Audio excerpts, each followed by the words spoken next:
Boa tarde a todos. Vamos mais uma vez agradecer a Deus por estarmos aqui juntos, em sintonia com os nossos companheiros espirituais, para esta da saúde, sexta-feira, na casa de Fabiano, né? Que Jesus abençoe nossa reunião. Pai nosso que estás no céu, santificado seja o vosso nome, venha a nós o vosso reino, seja feita a vossa vontade, assim na terra como no céu. O pão nosso de cada dia nos dai hoje. Perdoai as nossas ofensas, assim como procuramos perdoar a quem nos tem ofendido. Não nos deixeis cair em tentação e livrai-nos do mal. Graças a Deus e graças a Jesus.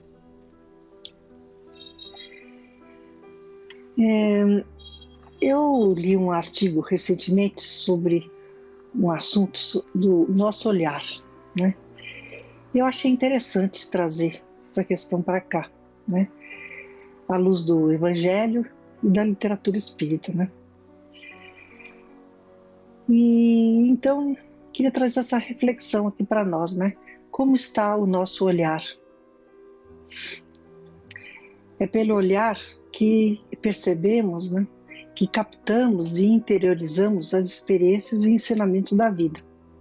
O olhar de uma pessoa revela de fato o que de fato reside na mente da pessoa, né? No seu coração, o que reside no seu espírito. É como se o nosso olhar fosse o reflexo da nossa... Aliás, o olhar é o reflexo da nossa essência, né? Você olha para uma pessoa, dependendo do olhar dela, você tem a sensação do que se passa, né? De como ela é, né? Principalmente se a gente tem uma sensibilidade mais acentuada, a gente percebe, né? É só prestar atenção, né? Então, como é que está o nosso olhar? Então, vamos pensar no nosso modelo Jesus, né? Há menções recorrentes na literatura espírita relativas ao magnetismo, né, do olhar de Jesus. Olhar lúcido e profundo. O olhar de Jesus devassava o seu interlocutor, detectando as suas tendências e antevia os acontecimentos futuros. Era um olhar de bondade, um olhar de amor, um olhar carinhoso, mas enérgico, se preciso, né? Mas, do lado oposto, né, também identificamos, principalmente aqui na Terra, né, com certa facilidade, determinadas pessoas com olhares mais difíceis, né? Olhares maléficos, enraivecidos, invejosos, indevassáveis, olhares irônicos, frios de personagens de história, por exemplo, né? Pessoas que fizeram muito mal à humanidade, né? E olhares difíceis mesmo em pessoas de nosso convívio. Os homens cometem erros ou observam ou participam, né, de cenas, muitas vezes também sem perceberem, sem perceber o valor do que eles estão vendo, né? Porque a gente fica às vezes muito no automático. E num exemplo extremo, né, temos o caso de, por exemplo, presos de guerra que em julgamento pelos seus erros negaram responsabilidade pelos eventos sombrios que provocaram, alegando que as suas ações eram pura rotina do seu trabalho. Então eles ficavam indiferentes, né? E muitas vezes isso acontece com a gente. Não no sentido de prejudicar milhares de pessoas, como presos de guerra às vezes prejudicam, né? Mas às vezes a gente faz um mal, né? E a gente nem percebe porque a gente está no automático, né? E às vezes, se você se compraz no mal ou está indiferente, mesmo que o mal seja reportado a nós, a gente fica assim com esse olhar indiferente, né? Com relação às consequências do que você fez. Olhares de tristeza profunda, olhares depressivos, desanimadores, né? Que só contribuem para o desalento do próximo. Aquelas pessoas que têm aquele olhar que vítima, né? Vítima do século, pessoa que está sempre com o olhar de sofredor, né? São pessoas que desanimam, a gente não tem vontade de olhar para elas, né? elas trazem, sei lá, maus fluidos para nós, né? São sensações às vezes desanimadoras, né? São pessoas que estão sempre querendo a nossa energia, né? Porque elas mesmas não encontram, né? É difícil. Então, o Espírito Emmanuel, no texto Olhos, do livro Palavras da Vida Eterna, psicografia do Chico Xavier, ele nos alerta, né, sobre a significação dos olhares. E o texto diz assim, o nome do texto é Olhos. Olhos, patrimônio de todos. Encontramos, porém, olhos diferentes em todos os lugares. Olhos de malícia, olhos de crueldade, olhos de ciúme, olhos de ferir, olhos de desespero, olhos de desconfiança, olhos de atrair a viciação, olhos de perturbar, olhos de registrar males alheios, aqueles que só ficam olhando o mal dos outros, né? Olhos de desencorajar as boas obras, os desanimadores, né? Não vai dar certo, não vai dar certo. Olhos de frieza, olhos de irritação. Se aspiras, no entanto, a enobrecer os recursos da sua visão, né? Ama e ajuda, aprende e perdoa sempre, e guardarás contigo os olhos bons, a que se referiu Cristo de Deus, instalando no próprio espírito a grande compreensão suscetível de impulsionar-te à glória da eterna luz.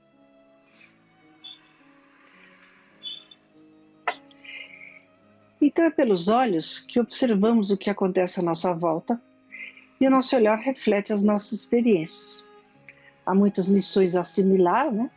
Precisamos ter mais atenção e profundidade nessa experiência. Precisamos ser mais críticos, né, conosco e com o que fazemos. Essa vida no automático é terrível, né? E a gente tem que lutar contra isso. Enfim, concluímos que enobrecer os recursos da visão, como diz Emmanuel, né, é o mesmo que proceder à nossa reforma íntima, né? E desse modo, vamos conservar os olhos bons, né, a que se referia Jesus, pois nós vamos instalar no nosso espírito os ensinamentos do Evangelho, que nos permitirá um dia alcançar a glória divina, né? Emmanuel, no livro Vinha de Luz, psicografado pelo Chico, nos diz, porém, para prestarmos atenção, é óbvio que o mundo inteiro reclama a visão com Cristo, mas não basta ver simplesmente.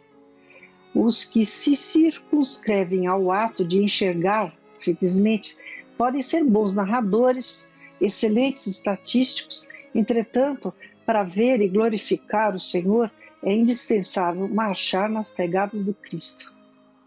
Ou seja, para enobrecermos o nosso olhar, procedendo à reforma íntima, né, não basta termos a visão clara do Cristo, temos que seguir os seus passos, trabalhar, estudar, precisamos ser caridosos, ajudar, servir, perdoar e amar.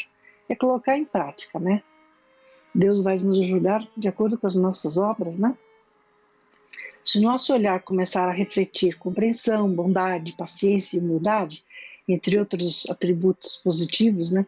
Aí sim é sinal que estamos avançando na senda do progresso espiritual. Então, gente, o Evangelho é que é o caminho, né? Com certeza. E no capítulo 6, no item Consolador Prometido, nós temos: o Espiritismo vem, no tempo assinalado, cumprir a promessa do Cristo. Que ouçam os que têm ouvidos para ouvir. O Espiritismo vem abrir os olhos e os ouvidos, os nossos olhos e nossos ouvidos, porque ele fala sem figuras e alegorias. Nossa doutrina, através do nosso Evangelho, nos mostra claramente o que devemos eliminar de nosso espírito para essa reforma íntima. E no capítulo 8, Bem-aventurados puros de coração, temos o item escândalos, cortar a mão, que deixa isso bem claro, né? Ai do mundo por causa dos escândalos, porque é necessário que sucedam escândalos, mas ai daquele homem por quem vem o escândalo. Ora, se a tua mão ou teu pé te escandaliza, corta-o e lança-o fora de ti.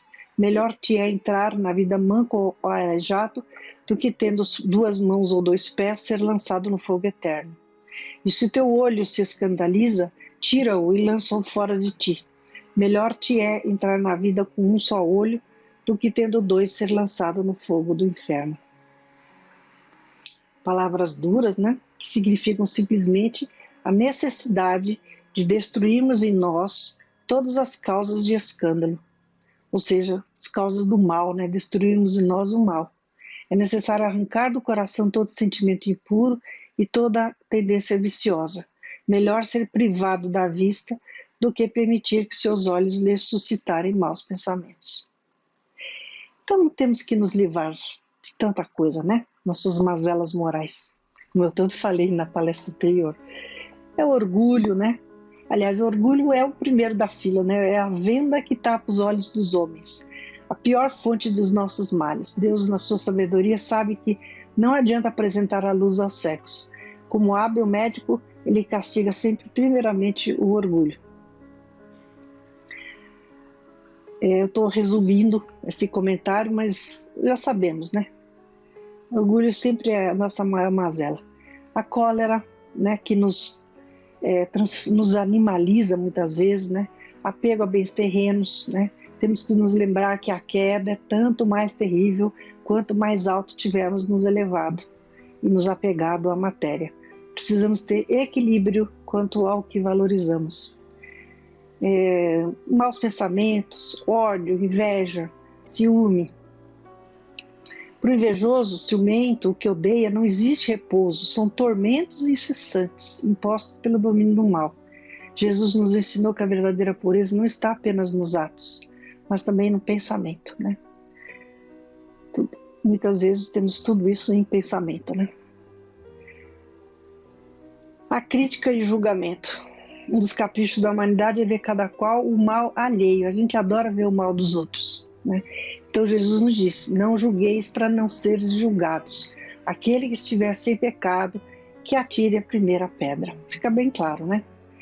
Rancor, né? Rancor, tristeza, trazido pela ingratidão, né? Perante a ingratidão, é sempre necessário elevar o olhar. Temos que estar sempre olhando para o nosso passado e o nosso futuro infinito. Porque aí vamos entender, né? Que essas pessoas que nos agridem com a ingratidão, né, elas na verdade estão nos ajudando, né, a nossa redenção do nosso passado, né, ou então nos ajudando a nos aperfeiçoar para o futuro.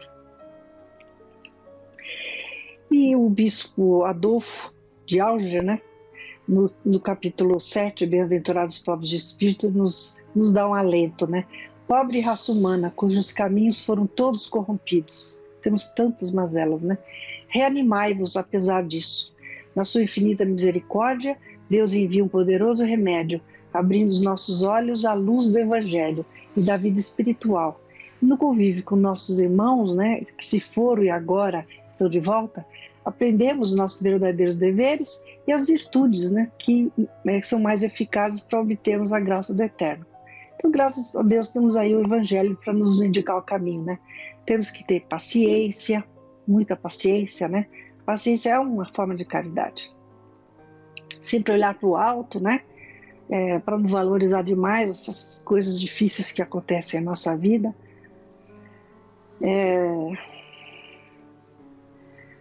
Perdão das ofensas.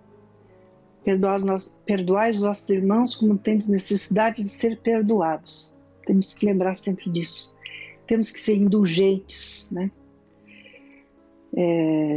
Temos que pagar o mal com o bem. Isso é tão difícil, né? Substituindo a máxima olho por olho, dente por dente, temos que amar o inimigo, ser generosos com eles. Isso nos engrandece, né, o nosso espírito, o nosso olhar, para nos fortalecer, né, contra o agressor e não sucumbir às más tendências, porque nós temos tendência de revidar da mesma forma. E aí a gente está se igualando, né? Pratiquemos então a caridade, a benevolência e sejamos piedosos, né? Quando estivermos a ponto de acusar Deus pela nossa dor, lançai um olhar para baixo e veremos quantas misérias a aliviar, quanto bem a fazer, quantas oportunidades de benevolência que há no mundo, né? E assim nós conseguimos esquecer um pouco das nossas dores, né?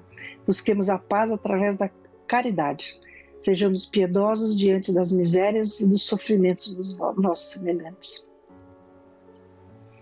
No cultivo de um olhar bom, cuidado com os falsos profetas. Cegos são os que se deixam enganar pelos falsos profetas. Encarnados e desencarnados, né? Orientemos-nos sempre pelo crivo da razão e do bom senso. O Espiritismo, então, atualmente vem lançar sua luz sobre uma porção de pontos antes obscuros e nos ajudar nesse caminho, né? As novas luzes vão se acendendo aos nossos olhos, né? Na medida em que estamos preparados. São os homens de boa vontade que desejam a luz, que são agraciados com a verdade do Evangelho, né? A vez dos orgulhosos chegará. Ao estarem prontos, né, e arrependidos, aceitarão então o Evangelho voluntariamente. Mas vale abrir os olhos a 100 cegos que desejam ver claramente do que a um só que se compraz na obscuridade. Não adianta a gente ficar insistindo em passar as verdades da nossa doutrina para aqueles que não estão preparados, né? Essa que é a questão. E o espírito irmão José, na obra Senhor e Mestre, psicografia de Carlos Bacelli, exemplifica, né, as lições que necessitamos assimilar e que se desenrolam ao nosso redor, né? Ele nos convida a sair do automático que eu tinha comentado, né? E a examinarmos o cotidiano com mais atenção e profundidade, e sermos mais críticos conosco e com o que fazemos. E ele nos oferece então esse texto, né? O título é Se teus olhos forem bons, todo o teu corpo terá luz. É uma frase de Mateus que eu vou ler lá mais para frente. Mas o título só pegou esse pedaço. O título do texto, né, do irmão José. E no texto diz assim: se tiveres bondade em teu entendimento, esteja ela revestida das palavras mais complexas, a verdade se te revelará, sem que para tanto necessites de maior erudição. Então o que importa é a intenção, né? A bondade. Palavras rebuscadas, palavras simples, não importa. Se tudo observares pela ótica sublime do amor, conforme o próprio Cristo nos observa em nossas imperfeições e mazelas, lograrás profunda compreensão de todas as coisas, não permanecendo na superficialidade das interpretações equivocadas. Se os teus olhos se comprazem na contemplação do mal, é óbvio que tão somente divisarás trevas que se adensam à tua volta. Mas se procuras sintonia real com o bem, te depararás com a face luminosa da vida sobre a aparente penumbra com que a vida te apresenta a visão. Bondade é sinônimo de luz em teus olhos, em teu corpo e em todo o teu ser. Ninguém alcança os pórticos do conhecimento superior manejando apenas os recursos da inteligência comum. A sabedoria pressupõe muito mais. Muito lindo, né? Não há necessidade de erudição, né, para indicar, para nos encaminhar para o bem e para o amor, né? Se pretendes transcender o habitual e penetrar o espírito da letra, encerrando contigo mais que meras informações que qualquer biblioteca pode fornecer, além de refletir sobre os auspícios da fé raciocinada, aprende a intuir com o coração. A bondade é porque às vezes a gente fica muito preso à letra, né? E a gente não ouve a nossa intuição. A bondade em teus olhos e em tuas mãos se constitui em tudo o que sabes, traduzindo na prática, dimensionando o aproveitamento das lições que até o teu presente momento evolutivo foste capaz de assimilar. Nesse sentido, não esqueçamos ainda a advertência do mestre, referindo-se incisivo ao modo com que utilizamos a faculdade da visão, em suas expressões físicas e espirituais com que fomos aquinhoados. Aí vem a máxima de Jesus: se o teu olho direito te faz tropeçar, arranca-o e lança-o de ti, que é de Mateus. Então que o Senhor, né, que a luz fizesse ao olhar de todos os homens, e que a voz dos Espíritos penetrasse por toda parte, a fim de que cada um pudesse obter a prova da imortalidade. para conhecer as coisas do mundo visível, descobrir os segredos da natureza material. Deus concedeu aos homens a vista física, os sentidos corporais e os instrumentos especiais, o telescópio para escutar o espaço, o microscópio para ver o infinitamente pequeno. Com a mediunidade, ele nos deu a vista espiritual. Aproveitemos então ao máximo esse dom sagrado que nos abre os horizontes e eleva o nosso olhar para a vida eterna. Elevemos então nosso olhar ao Senhor, nosso Deus, que Ele não afaste seu olhar de nós, nos ajudando a combater as nossas iniquidades. Que nossos lábios só se abram para te louvar, meu Deus, e não para reclamar das aflições da vida. Que teu amor nos sustente na nossa fraqueza. Seja bendito o teu nome quando nos fere, pois tu és o Senhor e nós os servos infiéis. Curvemos nossa fonte sem uma queixa, porque só tu és grande, só tu és o alvo das nossas vidas. E então, para finalizar, temos aqui a frase de Mateus, que Jesus nos disse: se os teus olhos forem bons, todo o teu corpo terá luz. Se os teus olhos forem maus, todo o teu corpo estará em trevas. Veja a vida com bons olhos. Isso fará muito bem a você. Como está o nosso olhar? Vamos ver a vida com os bons olhos, né? Vale a pena. Obrigada. Até semana que vem.